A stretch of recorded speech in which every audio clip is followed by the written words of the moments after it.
Studying anything at all that has a kind of distance from our moment is the thing that will actually give you some perspective on what's happening right now.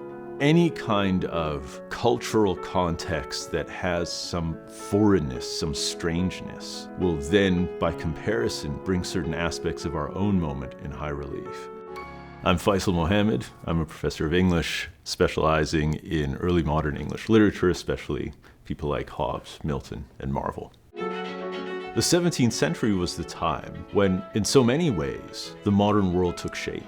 This is a period of mass social upheaval. It's a period of mass migration. It's a period of civil war. It's a period when the king was executed and England began a great political experiment.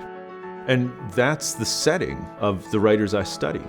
Milton was not just a great poet, this titanic figure in English poetry, but also he was a great poet revolutionary. He was the first English thinker to defend in print the execution of King Charles I.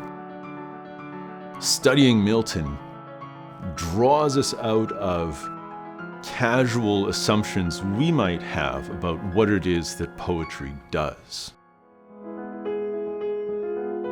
We tend now to think of poetry as beautiful and useless, to borrow a title. That's not at all how Milton thought of poetry. For Milton, it was both beautiful and transformative. The way that Milton knows intimately the entire European literary tradition leading up to him, everyone from Homer and Virgil up to writers of his own moment, the amount of knowledge that he had was simply staggering. And he can draw on all of it and use it as a weapon, as it were, to write a work of literature that defiantly says all of the other epic poets conceived of the project of epic poetry incorrectly. This is the epic, truly married to truth.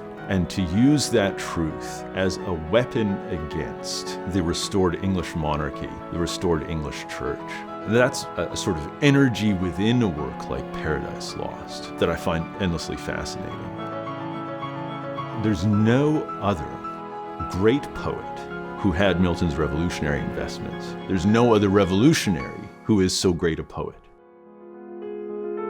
Yes, he was a radical. No, we would not want to join him in his particular radical vision. And this is where one's relationship to Milton gets complicated. You can admire his revolutionary energy, even as you see that the particular revolution he was fighting for is not one you would want to join.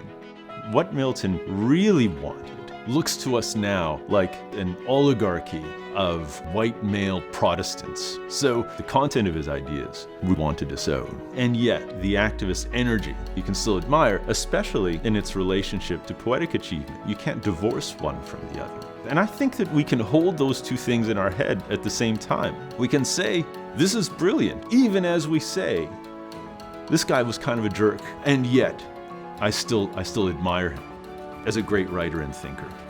I think these writers become a lot more interesting when we're willing to look at the good and the bad, and to see them in their full complexity.